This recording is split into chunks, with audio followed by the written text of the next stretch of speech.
চৌধুৰী বজাৰ art junior কলেজত বিদায় সভা।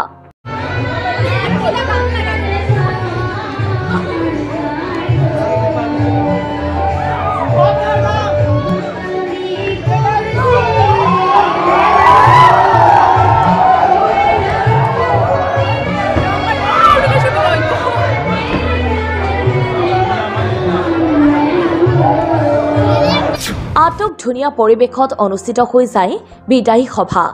Respected the honorable chief guest, my dear teachers and my dear seniors. This song is dedicated to my dear seniors. ना पाओगे तुम ना हम भूल पाएंगे, भूल ना पाओगे तुम ना हम भूल पाएंगे। जो दिन है गुजारे साथ साथ, जो दिन है गुजारे साथ साथ वो याद आएंगे। ना भूल पाओगे ना हम भूल पाएंगे। শিক্ষাৰ্থীৰ উখল-মাখল পৰিৱেশত দশম আৰু দ্বাদশ শ্ৰেণীৰ বিদায়ী সভা অনুষ্ঠিত হয় বিদ্যালয়ৰ প্ৰাংগণত। অনুষ্ঠিত হোৱা এই বিদায়ী সভাত চৌধুৰী বজাৰ আৰ্ট জুনিয়ৰ কলেজৰ অধ্যক্ষ বাছিত আহমেদৰ লগতে বিদায়ী শিক্ষাৰ্থীয়ে কান্দোনত ভাগি পৰে।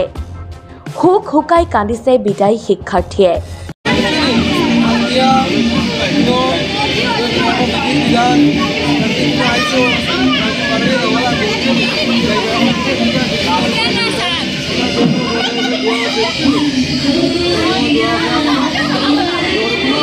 চকুত চকু টুকিছে বিদায়ী শিক্ষাৰ্থীৰ লগতে শিক্ষক শিক্ষয়িত্ৰীসকলে। হয়, হোজাই জিলাৰ চৌধুৰী বজাৰ আৰ্ট জুনিয়ৰ কলেজত উলহ মালহেৰে অনুষ্ঠিত কৰা হয় দশম আৰু দ্বাদশ শ্ৰেণীৰ বিদায়ী সভা। লগতে বিদায়ী শিক্ষাৰ্থী আৰু প্ৰাক্তন ছাত্ৰ ছাত্ৰীক জনোৱা হয় সম্বৰ্ধনা। বিদায়ী সভাত মুখ্য অতিথি হিচাপে উপস্থিত থাকে ডক্টৰ বদৰুল আলম চৌধুৰী, অধ্যাপক মুৰাজ্জাৰ মহাবিদ্যালয়।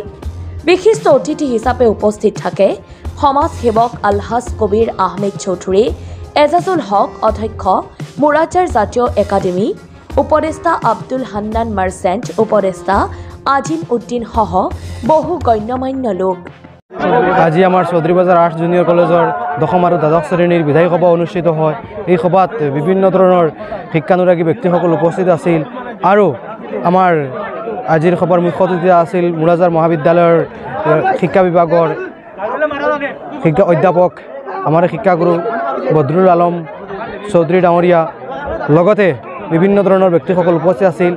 আজিৰ এই সভাৰ জৰিয়তে আমাৰ ছাত্ৰ ছাত্ৰীসকলক তেখেতসকলে আহ্বান জনাইছিল আৰু আমি আহ্বান জনাম যে আগন্তুক পৰীক্ষাটো যাতে ভালদৰে তেওঁলোকে দিব পাৰে। লগতে আমাৰ যিটো সুনাম আছে চৌধুৰী বজাৰ আৰ্ট জুনিয়ৰ কলেজত, যে বিভিন্ন বিদ্যালয়ৰ পৰা আমি থাৰ্ড ডিভিজনৰ ষ্টুডেণ্টসমূহ লৈ আনো আৰু এইখন বিদ্যালয়ৰ পৰা আমাৰ কলেজৰ পৰা তেখেতসকলে ষ্টাৰ ডিষ্টিংশ্যন প্ৰথম স্থান পাবলৈ সক্ষম হয়।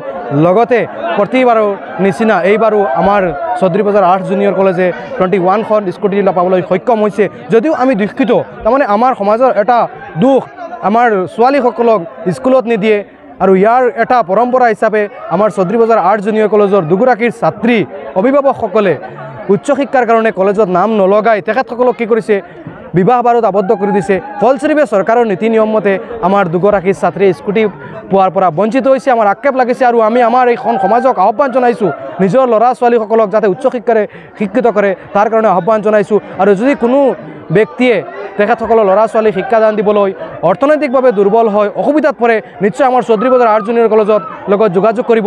ইনশাল্লাহ আমি আমাৰ চৌধুৰী বজাৰ আৰ্ট জুনিয়ৰ কলেজৰ ডিমৰু ৱেলফেয়াৰ ছ'চাইটিৰ জৰিয়তে তেখেতসকলক যিমান পাৰোঁ সহায় কৰিবলৈ আগবাঢ়ি যাম। আৰু ইয়াৰ লগতে আমি এইবাৰো আশা কৰিছোঁ আমাৰ কলেজে 100% ৰিজাল্ট হ'ব, চেণ্টাৰ টপাৰ হ'ব আৰু ভাল ফলাফল প্ৰদৰ্শন কৰিব বুলি আশা ৰাখি সকলোৰে সুস্বাস্থ্য কামনা কৰিছোঁ। ধন্যবাদ। কিমানজন ছাত্ৰ ছাত্ৰী এইবাৰ আমাৰ ছেকেণ্ড ইয়াৰত অৱতীৰ্ণ হ'ব 68 ষ্টুডেণ্টে অৱতীৰ্ণ হ'ব আৰু লগতে 34 ষ্টুডেণ্ট 10ত অৱতীৰ্ণ হ'ব। গতিকে সকলো ছাত্ৰ ছাত্ৰী ভালকৈ পাছ কৰিব বুলি আমি আশা ৰাখিছোঁ। হোজাইৰ পৰা আব্দুল কালামৰ ৰিপৰ্ট, সুহানা লাইভ।